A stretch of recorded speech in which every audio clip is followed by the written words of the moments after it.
Hi, this is Marlene and a warm welcome from Glasgow, Scotland to all around the world. In this series of Marlene and Friends, I'll be sharing with you the most amazing group of people who have all the skills and expertise to make our world one of health and peace for all who live here, humans and non-humans alike. Dr. Michael Klaper is a long-time vegan and a true comrade of the soul. He is my most favourite vegan doctor whose message to the world is, it's the food. It really is the food. And as he quite simply says, health comes from healthy living. I have the deepest love and respect for Dr. K, so please share this compassionate and gifted human being with everyone you know. You will find incredible resources on his website and an amazing array of educational DVDs that you can enjoy in the comfort of your own home. Every presentation by Dr. Klaper, who is one of America's foremost physician educators, conveys essential information empowering you to live a long and healthy life. Hi, I'm Marlene Watson-Tara in Service for a Healthy World. My guest today is the fantastic Dr. Michael Klaper, who is a physician at True North Health Centre in Santa Rosa, California. Dr. Klaper, known as Dr. K, is a source of inspiration for millions who are advocating a vegan plant-based diet around the world, and he wants to see the end of animal cruelty. He's contributed to making 2 PBS television programmes, Food for Thought and the award-winning movie Diet for a New America. Dr. K teaches all his students and patients that health comes from healthy living and is so dedicated to the healing and flourishing of all living beings and of the planet itself. Dr. Klaper, welcome.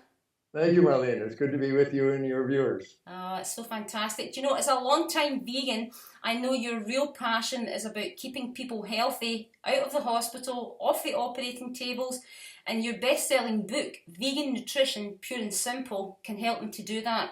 But your true love, I know, lies in teaching nutrition, lifestyle medicine, while you embrace a cruelty-free way of life that will sustain our ecosystem, which is crumbling daily.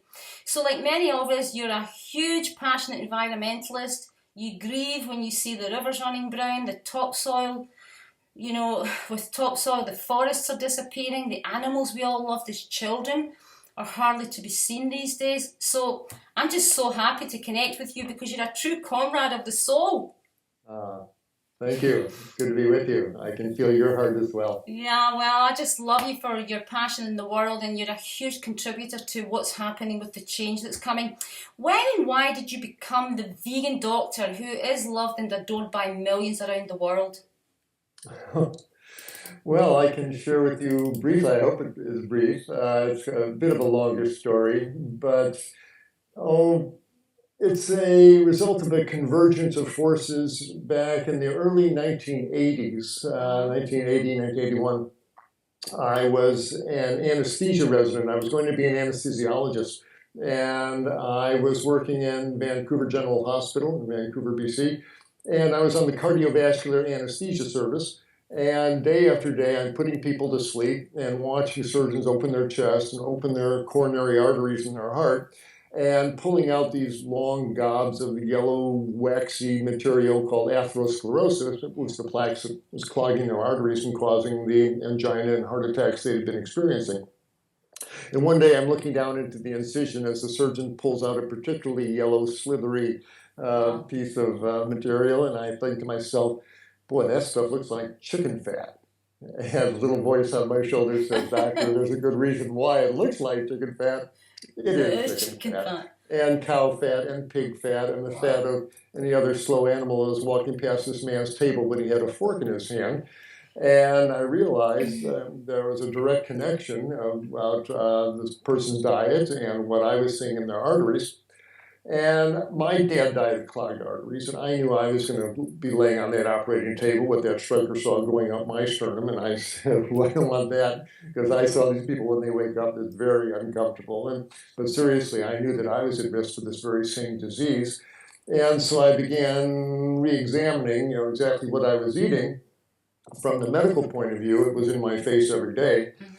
But also, I had done a lot of my training at Big Bad Old Cook County Hospital in Chicago, and a lot of violence happens in that city. And I was working in the trauma unit on Saturday nights, and I saw the result of violence, all the shotgun blasts and the knife wounds and the pistol shots, and I saw what violence does to people, and even the psychological violence, the sexual violence, what we do to each other. And I knew that peace has to start within our own hearts. And I said, I can't pacify the whole world, but I can start with myself. And I really decided to become a man of peace. And I was reading Gandhi and various Indian saints, and I really wanted to expunge the violence from my thoughts and my words. And one evening, I was pontificating to a friend of mine about wanting to become a less violent man while we were finishing off a steak dinner at the local keg in Klaper in Vancouver.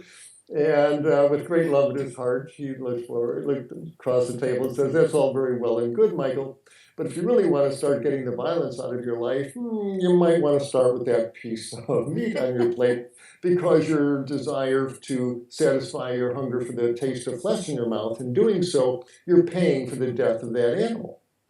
And when he said that, I got defensive, and all the rationales came to mind. Well, the animal's dead anyway, and that's what they're raised for, and all of that. But before those words could come out of my mouth, the little voice on my shoulder said, he's right. He's right. And there was no escaping that. And at that point, there was no choice. I could no longer pay for the flesh of an animal on my plate. And it didn't take too long before I looked at my leather shoes and my leather belt and my leather wallet, and I realized what it really was, and it felt ghoulish to me to carry that around. And so I went to the backyard and I dug a hole and I buried my shoes and my leather wallet and my leather belt, and I filled in the hole, and I stepped back and I apologized to the animals, because if you don't know, you don't know. But once you know... I agree. There's no looking back. Yeah, they say once you look behind the curtain, you can't pretend you don't know what's behind the curtain, right. And the curtain had been ripped down from me. So between what I was seeing in the operating room and what I was feeling in my heart, there was no question. It was time. I barely knew the word vegan, but as soon as I heard it, I liked the way it sounded, and I realized I'm a vegan in my heart, and I had to express that in my daily lives, and so. That was 1981, and haven't looked back. Haven't eaten any meat. Haven't bought any leather, and it's easier. There's less conflict in my life, less hypocrisy. If I want to talk to people about nonviolence, I know I can do that from a place of integrity and sincerity. And I'm a long distance cyclist. I love riding my bike and going out these country roads, and I would stop. And there's be cows in the pasture there, and I come over to say hello to them. They come right over to me. But I was riding with a meat-eating friend of mine, and it was very interesting that the cows came over to see me, but they wouldn't go to him. I know. And I realize they can smell it, because it comes out in the body odor. It comes out in the skin oils. The animals can sense it. They can smell it. Yeah, they can. And it was just another validation from the universe that we're here to be gentle with each other. The animals know. The kids know.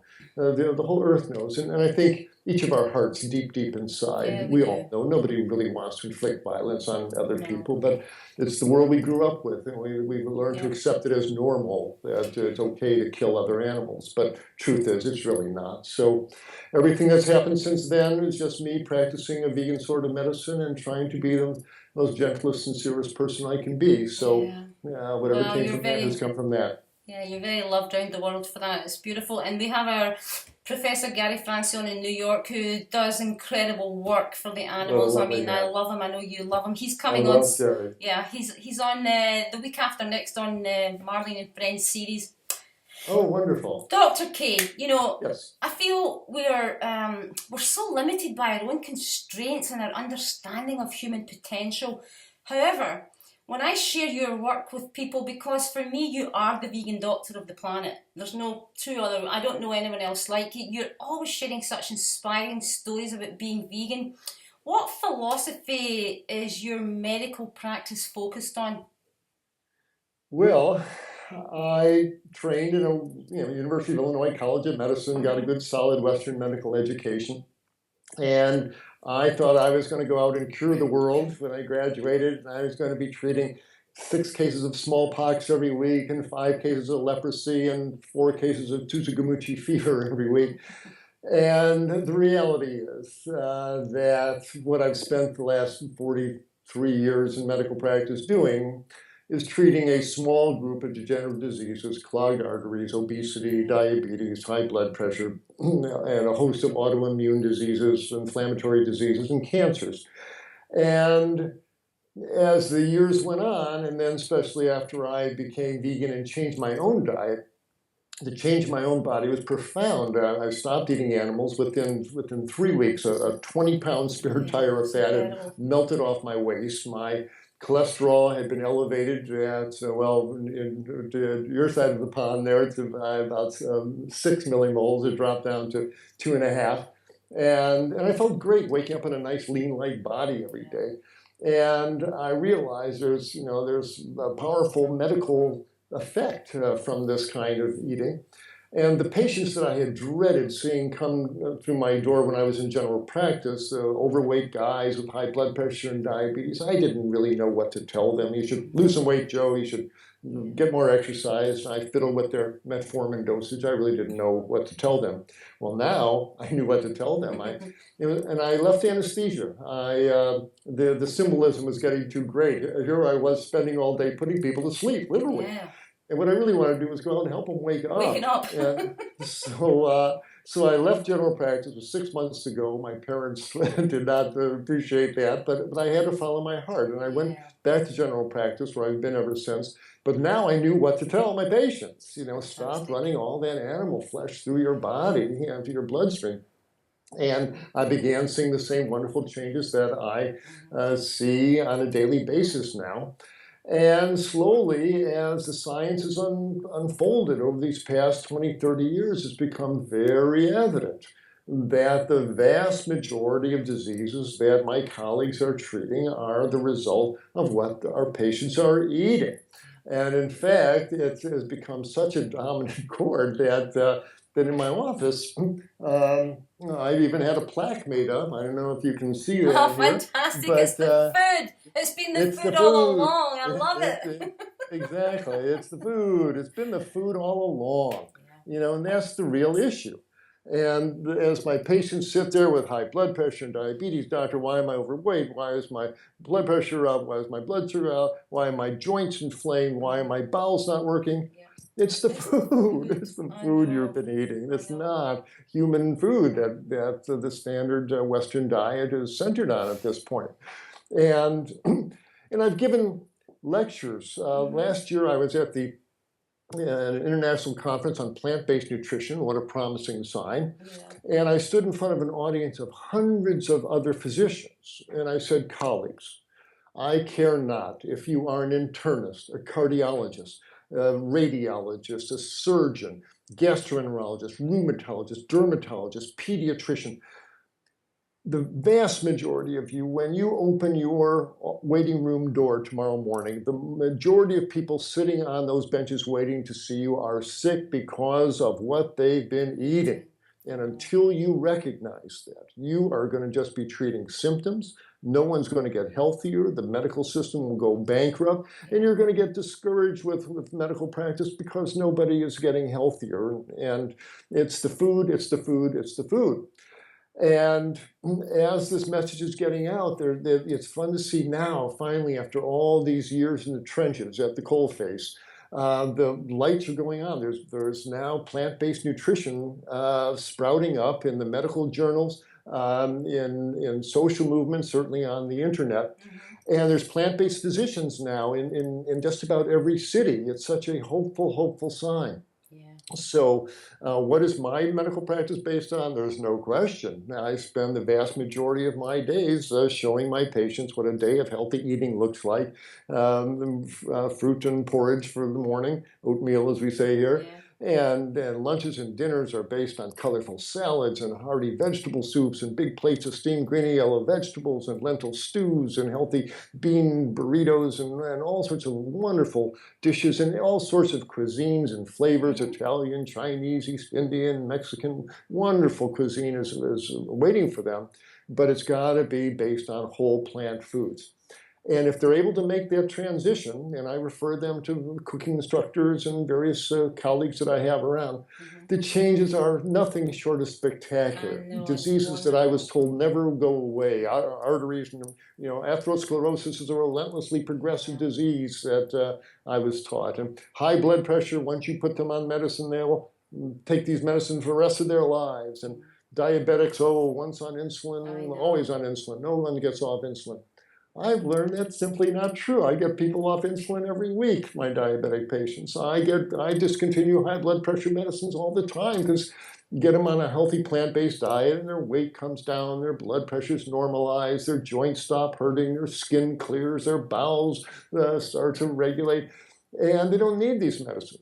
And in fact, not only can I get them off the medicines, you have to. They're on a high blood pressure medicine, and suddenly they have no longer high blood pressure. They'll stand up and pass out on you. You have to stop it. And same thing with the diabetic patient. You've got to stop their insulin. They'll have hypoglycemic reactions on it. Right. And so I've got the most satisfying practice of any physician I know. My patients get healthier right before my eyes. And it doesn't take long, a couple of weeks, and boy, it changes. They're evident. You change in their faces. The bloat leaves their faces, their eyes get clearer, they've got more energy, they're sleeping better, they smell better, everything works better. And the profound truth of this just comes in from every direction. So I'm the happiest physician I know because my patients get healthier. So that's what my medical practice is based on. And it's such a beautiful gift to be able to give that out to people every day. I mean, I'm not a doctor, Bill's not a doctor, but our background, as you know, is microbiota, traditional Chinese medicine. So we've been doing the same thing for decades, and the transition is just, it's just unbelievable. And like I think you say, we get everybody to look at each other on the first day of the course, and they can't believe the transition by the end. The skin colours change, people's blackness is gone from their adrenal exhaustion, and they're off diabetes drugs, and it's just fantastic. So isn't it wonderful? So we have to clone you, Michael. We have to clone you and bring you over here, Dr. K, and put you all around the UK and Europe. I'll lay down a big Xerox machine and send a couple of copies. It's all wonderful. What do you feel, what's the most important ingredient to health and healing beyond your, applying basic sound medical treatments? Right. Well, the body is the body. And we certainly need it, and you want it healthy, you want to be able to walk without pain, you want to be able to breathe deeply, you want to be able to go wherever you want to do without even thinking about your body. And that's all very nice, but the question is, what are we going to do with the body? Why are we here? What is this life for? And so the more important thing is who we really are and what our heart is telling us to do. We're not here to earn money. We're not here to gain promotions. I'm not necessarily a religious person, but I somehow think that after we leave this planet, if there's any type of judgment there, I think we're going to be asked one question only, and it's not going to be what was the ending balance in your bank account or how many corporations you're going to start. It's going to be, listen, you were given a human heart and time on this planet. How much did you love? How well did you love? Because that's really what we're here to do. And I think that's ultimately the most important thing, because it sounds all squishy and touchy-feely. No, I'm with you 100%. But the truth is, it's such a healing force, the most healing force on the planet. And you see it everywhere. If you love your garden and you're out there every day and you're pulling the weeds and watering it, the garden flourishes and it feeds you, literally. But you take your love away, and the plants wither and the weeds grow over. You see what lack of love does. In a relationship, if you're really pouring your heart into it and you love your beloved, the relationship flourishes. But you take your love away and it withers. And everything on this planet, it's love that really makes the world go round, as the old song said. And it's true. So we can talk about science, and it's wonderful, and it's magical. But the most important thing is, what do we do with that science? What do we do with these bodies? And we're here to love and make it a better world. We're here to learn, to help each other. And that's, I think, the bigger picture. So that's really what I'm focused on. The medicine is a vehicle for that. But it's just to help people have a body that lets them get on with the real work. And that's loving, of course. Yeah, it's beautiful. I feel exactly the same as you. And for me, You know, the animal kingdom is the numero, you know, apart from my husband, Bill. But that's for me, Dr. K. I just, you know, that's my whole mission in life. Every time I get more families that come to us for counselling or cooking or whatever, and they move to this vegan way of life, it's so beautiful, you know. And that's what makes me excited. You know, out of anyone or explanations, and I've been to lectures all over the world during my lifetime, you explain B12 like no one else on the planet. So everybody's always saying, yeah, but you know, I can get B12 from nori seaweed and I can get B12 from this and I don't supplement. And I say, no, you must. You must, because you've got analogues in nori seaweed which can inhibit the actual absorption of the real B12. You know, we don't have this, we live in this sanitized world. I feel everything's like in plastic and washed, and the soil, of course, is dying. So you tell the B12 story like no one else. So, Dr. K, I need you to educate all the vegans out there, please, that they must supplement with B12.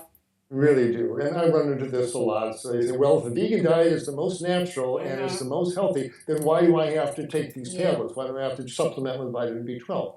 And the reason why is that vitamin B12 is ultimately important. You need it, not only for healthy blood to prevent pernicious anemia, but also you need it for your brain, for your spinal cord. Without vitamin B12, your brain and spinal cord degenerate, your nerves degenerate, and it can be extremely damaging, if not eventually fatal. So this is serious business. You don't want to mess around with getting insufficient vitamin B12.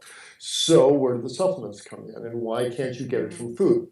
Well, the reality is, and especially, by the way, well, that's why I need my red meat, because it's got vitamin B12 in it. As if the cow makes vitamin B12. No. The cows don't make vitamin B12. Pigs don't make B12. Pigs only makes vitamin B12.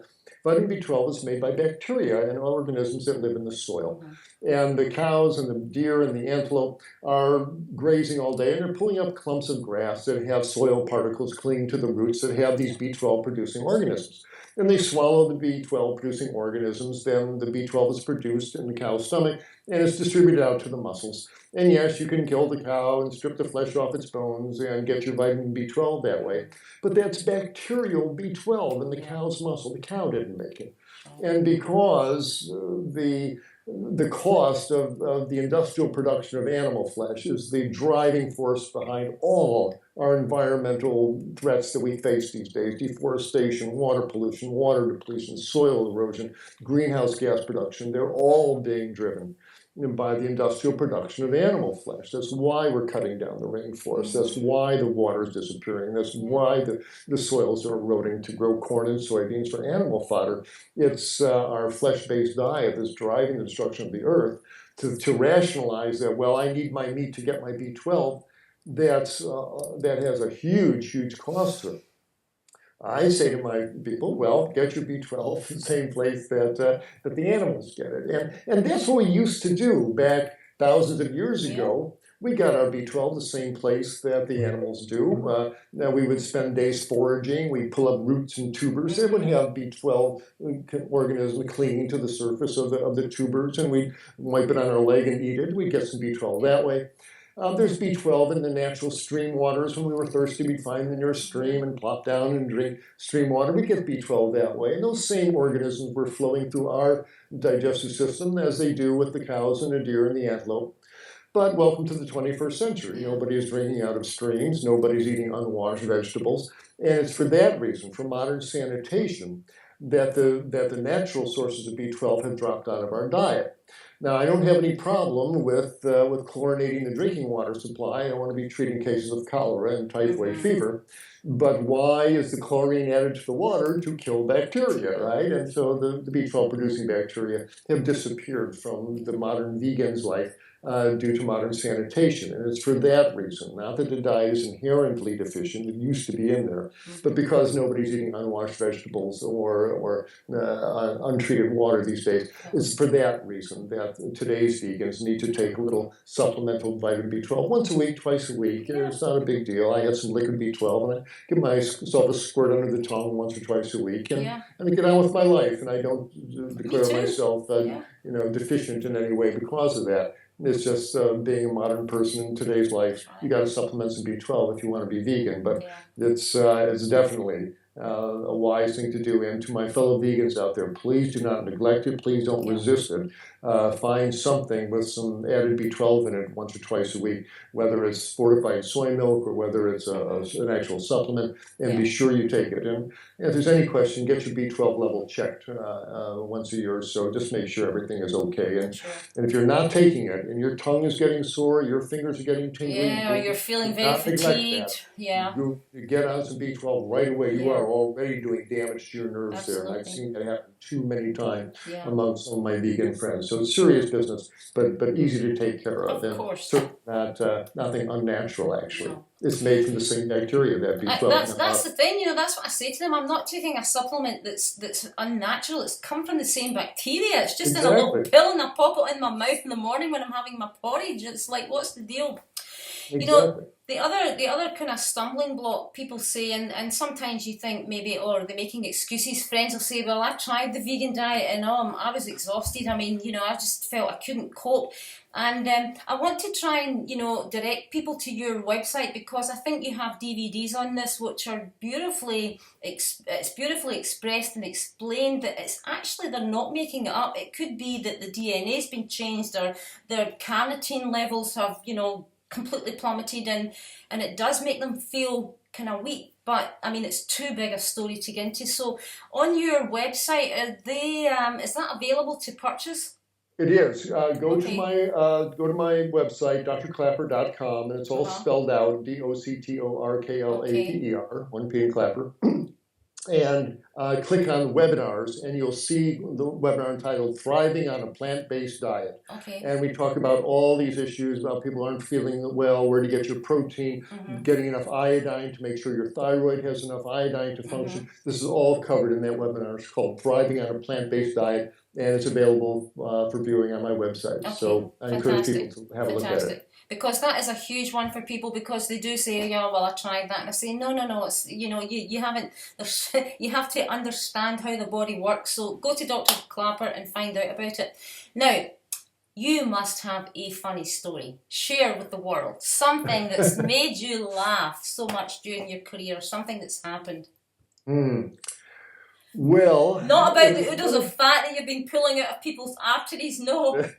Well, actually, it comes from that same era, actually. And it's one of these things that made me know it was time to leave the operating room and organize medicine. One day, when I was an anesthesia resident, we were doing a long, dreadful case. It was a 4-hour, it was a 4-vessel coronary artery bypass and a ventricular aneurysm repair. It was a 7-hour procedure. Wow. And we started at 8 in the morning. It was like 2 or 3 in the afternoon before the whole OR team limped down to the cafeteria to get lunch.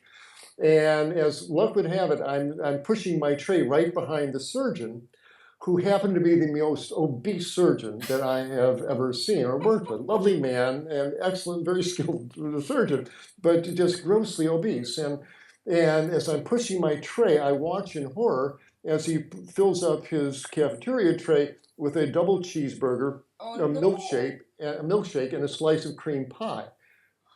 And I'm looking at this man, and I'm thinking to myself, I am working in a Fellini movie. This is bizarre. What does this man think he's been doing for the last 8 hours up in the operating room? Wow. I'm told there's a saying in the Bible, it will happen to thee and to thee, but not to me. Not to me, yeah. He must ascribe to that same value. And at this point, I knew I was working in the wrong building. It's time to go out and help people get truly healthy. And it was one of the things that is a big Fellini moment, right? Because we love Fellini as well. His movies are just so surreal. I mean, it's just incredible, isn't it? But we're still seeing it every day. And I know you're hugely passionate about reaching the younger generation, as we all are, because they're living on fast food diets. They're bringing serious health implications. These foods lack fiber, minerals, vitamins. They're high in fat, they're high in sugar, they're overly processed, and you think, how can we? So, Dr. K, this is very important for this series. We're all here. There's 30 of us. This is not, as you've said earlier on, it's not about how much is in your bank. What did you do when you're here? we have this, I mean, both of us, I would say probably more than any, the animals, right? I mean, for me, it's like, oh, I have to contribute my life to try and be their voice. But for humanity, we all have to keep pushing this education out. Although we think, well, on social media, it's not common around the world. It's not. We think, oh, well, it's not. I mean, you know. But I am hopeful for a number of reasons, not the least of which is you and all our colleagues are now trying to get this word out. Thank blessings on the internet. I'm so glad we have this tool. But the science is solid at this point. There's not much question about it. Now the most important thing is communication, it's education. We've got to get this message out. And just earlier this week, I was asked to go down to San Rafael near San Francisco and speak at an environmental youth film festival. Wow. And they rented a multiplex theater and they showed all these spectacular environmental films, and these are for high school kids. And they bust them in from San Francisco and Richmond and all around the area here. There was about 500 high school students who were watching these videos. And one of them was called Cowspiracy. If people have not seen this movie, see Cowspiracy, about the environmental issues attached to a meat-based diet. And there's a spectacular film called Plant Pure Nation that features Dr. Colin Campbell, our friend, and the efforts that they're making to get this word out. And after they showed Plant Pure Nation, I was asked to do a Q&A after that. And there were 200 high school students with wide open eyes. I showed them some slides about what fast foods do to their bloodstream, about what dairy products do to them, and they were all ears. And I know when I was 16, I didn't care anything about my diet. It was so hopeful to see these young people there. And because it's the young people that have the hope and the responsibility. It's their world that we're plundering. It's their future. We have no right to continue plundering their world. But now the word's getting out. The kids know. They know about the animals. They know about the environment. And it's starting to make inroads there. So hopefully, like the 100th monkey phenomenon, hopefully we're at monkey number 98 already. It'll finally start spreading around. But I am hopeful. And again, I'm indebted to people like you for helping to get this word out. So I wish you all success and wonderful efforts. Dr. K, hopefully I'll be bringing my 30 monkeys over here, because I have a meeting in a few weeks with one of the universities in Glasgow who've been in touch with me about my skills in terms of world skills, something that they haven't done before at the university. So, you know, they're looking at my series with yourself and Colin Campbell and all my friends and everything. Now, this could be fantastic. Now, they take this out to all the universities around the world. So we're all manifesting, right? All of us every single day. And absolutely. In the words of the beautiful Nelson Mandela that we all loved and adored, there's nothing as strong as changing the world than through education. And the most powerful thing to do is you're the example you set. It's not about your family. It's not about your friends. It's about what you do. It's about what you put on your plate. You're the example you set. You walk. People will notice what you're eating. They'll let them ask you. You don't preach. Don't put it in their face. But you live a healthy, plant-based diet and lifestyle yourself, and watch the magic spread from there. So everybody just start with yourself. Adopt a healthy, whole food, plant-based diet. Get yourself strong and healthy and loving, and all good things will come from that. But it starts with you, every viewer here, including me, of course, as well. I know. And I want to say to everybody that's viewing around the world, because there's incredible people all over the world on this series watching, and go to Dr. K's website. He's got incredible information, and he is the vegan doctor on the planet. So I absolutely love you, Michael. You're just a gift to the world. I love what you do for the environment, for the animals, your compassion, even with your teaching. It's like being with your best friend. It's not like being with a doctor. So all your patients are so lucky. So thank you so much, and I look forward to having you over here. Yeah? Oh, I love it. We're going to do it. I came to Scotland in 1970. I had such a wonderful experience. I would love to come back. I was a third-year medical student, and really just love the country. I would love to come back. So let's see if we can. We'll get that organised, and we'll get Scotland on fire. Thank you so much. Enjoy the rest of your day. And to you again, Marlene, thank you so much, and all the best success to you and all your efforts. Thank you so much. Thank you so much.